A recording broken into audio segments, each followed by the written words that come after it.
Hi, welcome back. Today I would like to talk about the Pleasant family. So here they are, Mary Sue, Daniel, Angela, and Lilith. I'm gonna start off with Mary Sue. She's a perfectionist and she wants to keep up the illusion that her family life is perfect, there are no marital issues between her and Daniel, and that Lilith isn't slipping out from under her control.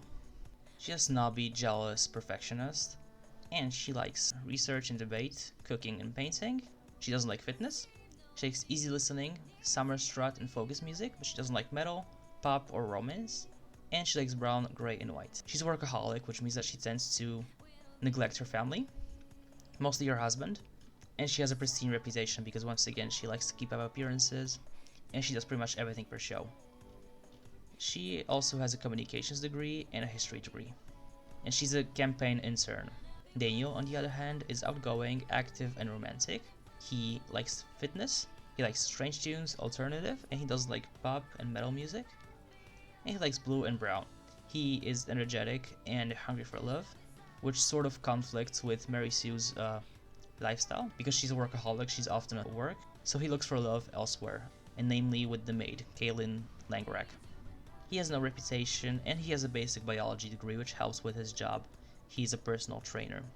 Angela is a neat foodie and she's domestic and she's just going through a loud phase. She very much likes pop music, romance music, and focus music, and she doesn't like metal, alternative, or spooky music. She likes baking and singing, and she likes red, green, and pink. She doesn't like purple or black. She has pretty good manners because she was raised properly by her pretty strict mother. She's pretty responsible, but doesn't have a very good emotional control or conflict resolution due to the fact that she pretty much fights with Lilith all the time. She's a close-knit sim. She's doing pretty well at school. She's a high school B student with an average performance. And finally, Lilith Pleasant. She's a hot-headed loner, and she has a different aspiration from The Sims 2. She was a popularity sim, but I didn't think this was fitting, so I went ahead and gave her the spellcraft and sorcery aspiration because she had an interest in the paranormal in The Sims 2, and I figured we could play on that and change her aspiration, but you can always change it back if you'd like. She likes mischief, photography, and writing, and she doesn't like singing.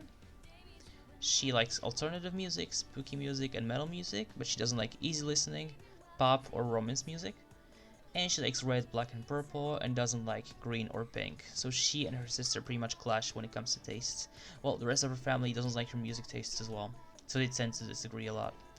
Of course, don't pay attention to their ages because I have agent turned off, and I believe these are set randomly when you create a sim.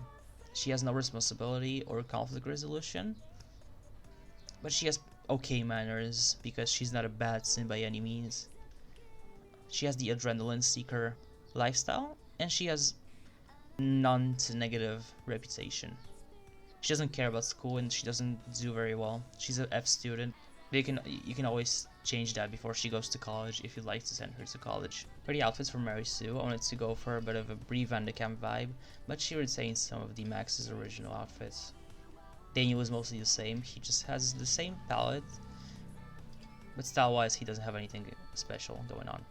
Angela is a prep. She likes pastel greens, she likes colors, she dresses very feminine. And Lilith, she's the opposite. She's an alternative girl. She likes black, she likes leather, with a feminine touch, of course. And she likes piercings.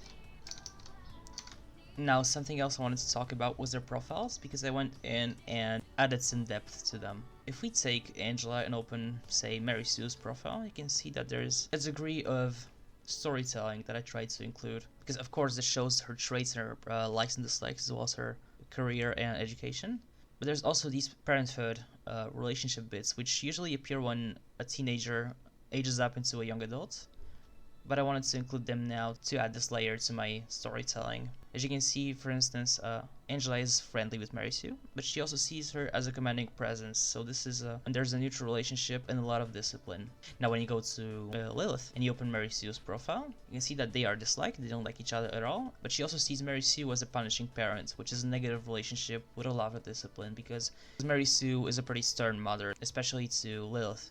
And if you select Lilith and open Angela's profile, you can see that they are despised, arch enemies. They don't like each other at all. And now, for instance, Daniel, he didn't really concern himself with discipline. Lilith sees him as an unhelpful parent, which is a negative relationship and just a tiny bit of discipline, as opposed to Daniel and Angela. They have a very good relationship. She sees him as someone who has provided her with a happy childhood, which is a great relationship with a relaxed parent. As for the house, of course, it's very much based on the Sims 2 version, vaguely. It's a Tudor-style house. It's a medium-sized one, with a nice backyard with a pool, some garden areas, and some workout equipment for Daniel. Something else you will see in this house is my other attempt at storytelling. I tried to include some photos of Angela as a teenager, as a child, and as a toddler with her father when he was younger. But as you will notice, there are no pictures of Lilith anywhere, which you can interpret as her being a bit neglected, which was insinuated in The Sims 2 as well. There's a picture of Angela in her bedroom, and there's just this tiny picture on her desk of her father and herself when she was a toddler, which I think is a very cute addition. It's just a bit sad that Lilith doesn't have any of these anywhere. The house itself is a classic style with some mission style decor. I assume it was decorated very much in Mary Sue's tastes. It has a lot of browns and beiges. The parent bedroom, once again, is very boring, very simple, because I tend to do this with parent bedrooms because it's mostly just there for them to sleep. For the kitchen, I wanted something a bit more grand, but not too classic, so it's a bit modern of a kitchen. And the dining room, which is a bit of a contrast against the dark wood. The table is usually set with fancy settings just for show, because this is Mary Sue's house. And the entrance, which I added some of the new shoe clutter from Dream Home Decorator, which I just adore. I just love this pack. And upstairs, once again, I already showed this portion. This is Lilith's bedroom, which I didn't change since. I did give her a bathroom, but I unfortunately didn't save, so I have to do it again.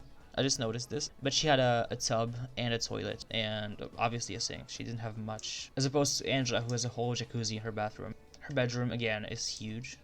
And she has a walk-in closet from Dream Home Decorator as well, with the new clothing and shoe options. I believe this is pretty much it. This is a very short one. I just wanted to go in depth to show you how I'm doing the profiles, and how I'm intending to add a degree of storytelling to my save file. Thank you very much for watching, and I hope to see you soon.